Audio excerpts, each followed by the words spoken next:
BJP के विधायक पवन जायसवाल हैं हमारे साथ। अभी आज इन्होंने पंचायती राज से जुड़ा हुआ इनका सवाल था। क्या सवाल था आपका? ये मेरा प्रश्न था कि पंचायती राज व्यवस्था के अंतर्गत 29 विभाग सम्मानित हैं।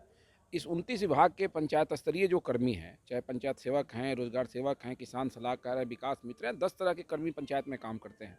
या फिर प्रखंड स्तर पर जो प्रखंड कल्याण पदाधिकारी से लेकर 29 विभाग के पदाधिकारी हैं, जिला में सिविल सर्जन से लेकर 29 विभाग के पदाधिकारी हैं। एक्ट के अनुसार पंचायत स्तरीय कर्मी पर मुखिया जी का नियंत्रण है, प्रखंड स्तरीय कर्मी पर प्रमुख जी का है और जिला स्तरीय कर्मी पर जिला परिषद के अध्यक्ष का है। और इनको मुख्यालय छोड़ने के पहले मुखिया से अनुमति लेना है, प्रमुख से लेना है, जिला परिषद के अध्यक्ष से लेना है। उपस्थिति विवरणी इन्हीं के माध्यम से आना है, लेकिन ये बिहार में लागू नहीं है। तो मैंने माननीय मंत्री से प्रश्न किया था, तो उनका विभाग केवल पंचायती राज व्यवस्था के पदाधिकारी तक सीमित था। मैंने कहा कि आपका ये नोडल डिपार्टमेंट है, आप ही बताइए कि आप सभी विभाग के प्रधान सचिवों के साथ कब बैठक करेंगे इसको लागू कराने के लिए। सदन में तो 21 दिन के लिए सदन चल रहा है, 29 विभाग है, तो एक एक विभाग पर बोलेंगे तो 21 दिन हम यही काम करेंगे। विधायक जी, सवाल है कि अधिकारियों को लेकर लगातार सवाल खड़े होते हैं कि अधिकारी बात नहीं सुनते। आप किस तरह से देखते हैं इस बात? देखिए, जो अधिकारी बात नहीं सुनते हैं, माननीय सदस्यों के लिए एक मंच है, एक फोरम है, तो माननीय सदस्य को अपनी बात को तर्क के साथ सदन में रखना चाहिए। और ब्यूरोक्रेसी के प्रति अगर लोगों की शिकायत है, लोगों के जेहन में कोई बात है, तो जो समस्या सामने आता है सरकार के स्तर से कार्रवाई की जाती है।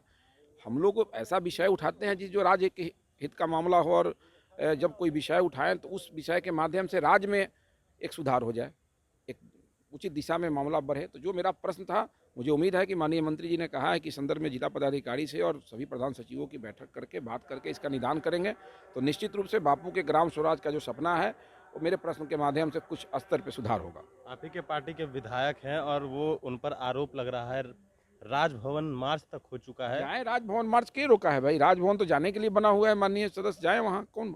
लेकिन वो जब बोल रहे थे कि आरएसएस वाले गुंडा हैं, वो भाई बोले थे ना कि आरएसएस गुंडा है। आरएसएस हमारी मातृ संगठन है, विश्व की सबसे बड़ी संगठन है।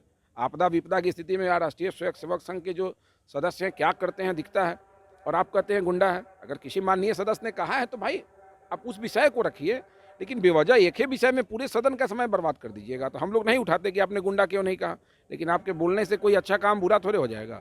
इसलिए हम लोगों ने इन चीज़ों को नहीं कहा कि चलिए उनका अपना बात है, बोले हैं। अच्छा, लेकिन आपके एक और विधायक हैं, वो उनका समर्थन कर रहे हैं और कह रहे हैं कि जो राष्ट्रगीत नहीं गाते उनको फांसी दे दी जाए। राष्ट्रगीत तो गाना ही चाहिए, राष्ट्रगीत क्यों नहीं गाइएगा? जब राष्ट्रगीत, अगर सिनेमा हॉल में जाते हैं आप और वहाँ अगर राष्ट्रगीत का समय आता है, राष्ट्रगान जब होता है तो हर व्यक्ति खड़ा हो जाता है, और जब वहाँ कोई खड़ा नहीं होगा तो उसको राष्ट्रद्रोही नहीं माना जाएगा? राष्ट्रगीत गाने के समय में क्यों नहीं गाइएगा आप? 15 अगस्त 26 जनवरी को किसी ओकेजन पर अगर राष्ट्रगान हो रहा है, विधानसभा में राज्यपाल आते हैं तो राष्ट्रगान की धुन बजता है, तो क्या माननीय विधायक कोई बैठे रह जाएंगे और उसको हम क्या कहेंगे कि ये राष्ट्रभक्त हैं? चलिए, बीजेपी के विधायक थे पवन जायसवाल, जो कई सवाल थे हमारे, हमने इनसे लिए हैं और वेब अपडेट्स देंगे हम एक्सप्लेनेशन के साथ।